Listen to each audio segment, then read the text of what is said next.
something that really needs to be addressed because there's some just very, very basic things that it seems like a lot of people really miss. The Constitution.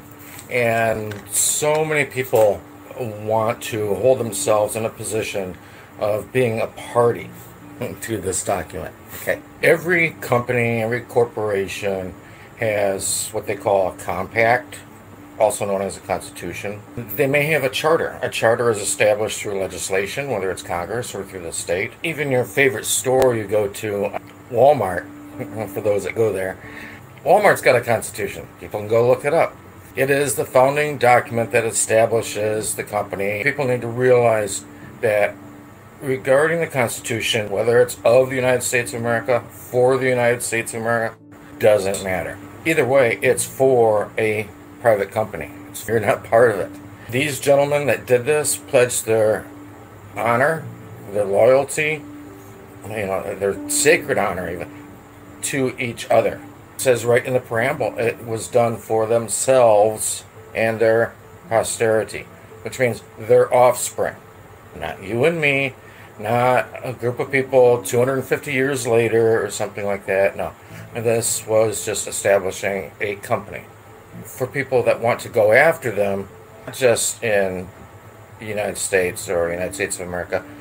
This is really set up the same in all the countries underneath the IMF. When I started researching, I was looking at like the 1930s restructuring under Roosevelt. I was getting information from like England. England was going through something very similar at the time. Australia was going through something very similar at the time. Just about the same exact time, so was Canada. What was I observing? To me, I was observing the beast of a one world government lifting its head out of the seas of many waters. And to go after them, I'm sorry, there's no standing to state a claim. You're part of maybe the posterity of that company or an officer of that company. You really have no place to state a claim. Status provides you a position to state a claim upon which relief may be granted. But many people try all different things regarding this. I think, what is it in the 14th Amendment? They have to agree. If you want to sue them, they have to agree for you to sue them. Amazing, huh? Wouldn't that be cool if we could have something like that? And my answer, though, has always been just to abjure the realm. This goes back to law of nations. Law of nations, your status, according to law of nations, would be followed by whatever your father's status was. That's what you are as well. Okay. Personally, I have no evidence of what my father's status was. Anything I would probably be able to produce would be nothing but hearsay, so it'd be inadmissible for anything. Reach in the bookshelf. Grab the Law of Nations, okay? This is a big book, almost 700 pages long, okay? But if you go right to the beginning of it, you will find the preliminaries of the Law of Nations. And the preliminaries of the Law of Nations is much, much shorter, obviously. But it will wrap your mind really around how nations are established, their relationships with each other, their relationships with their inhabitants, the things they can do and can't do. And it's very interesting, for people that think, well, what's the Law of Nations got to do with anything? Well, if you claim to be citizen, constituent, what do you want to call it, the Law of Nations is mentioned in Article 1, Section 8 of Nations. It's really, to me, interesting. It's the only place that I've really found where there's any teeth in the Constitution. As far as whether it's followed or not, there's so many people say, oh, they're acting unconstitutionally and things like that. Well, I don't see anything really in the Constitution where there's any teeth or any crime or what could happen to anyone that is acting unconstitutionally. And the framers were actually very brilliant. And I can tell a lot of times when people mention different things how much they've really read it and paid attention. Because as far as acting unconstitutionally, there's the sweeping clause. in the Constitution. I think that might have been part of what Patrick Henry was talking about when he said that the Constitution would give powers greater than a king to the president. There's like 3 places where it talks about the right of, for instance, the right of assembly. And the Supreme Court of the United States has ruled that private associations fall under that. That is part of right of assembly. And if you look at all of the different departments of the U.S. government, I remember looking at it, and it quickly reminded me of reading what Quigley talked about. Quigley said that in the future, everything would be controlled by rings within rings, okay, or circles within circles. Didn't quite know what that meant, but I kind of filed it away in the back of my head, and sure enough, it popped up when I started finding this, because you'll find that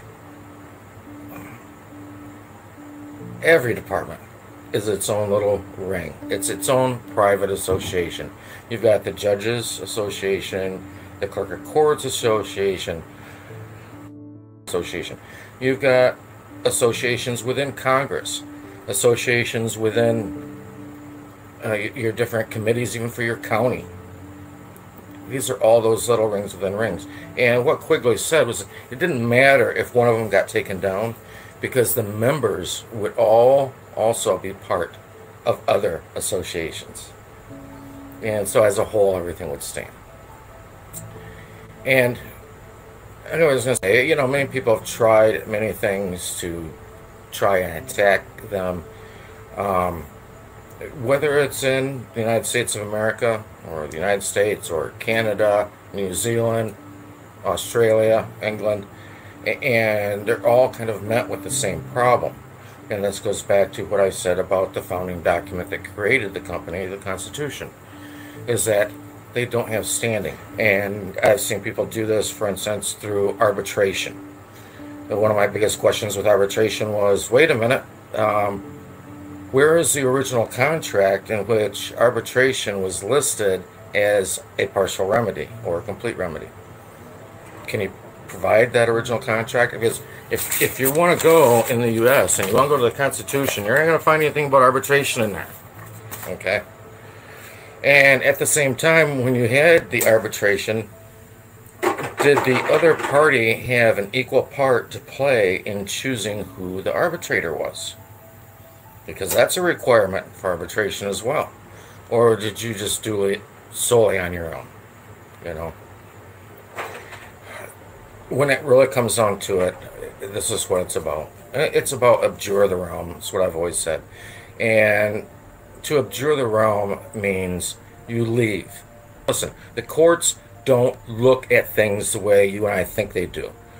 They don't look at things from a point of view of morality, okay, or right and wrong. What do the courts do? The courts are basically enforcing contracts. Whether it's a contract between 2 parties or it is a social contract, such as do not kill, okay? That's what they are doing. They don't care about right or wrong. They don't care if somebody's feelings got hurt. I'm sorry. Like I said, in Law Nations, it talks about the right to quit. I say in this day and age, since they've made everything digital, it means quit using the crap. I've had questions from people that have asked me, what would be the benefit of, say, to abjure the realm? That an entire nation, an entire people are held by the actions of the leaders of that society or that nation. If you don't think that's true, go ask Muammar Gaddafi of Libya. Go to Iraq and ask the people there what happened with Saddam Hussein and what happened to their people. Those nations are now bending a knee to a different jurisdiction that has taken over. Why? Because their leaders either did do or did not do what another power thought should have been done. And I guess I will close with that. We need to pay close attention as to who we bend our knee to.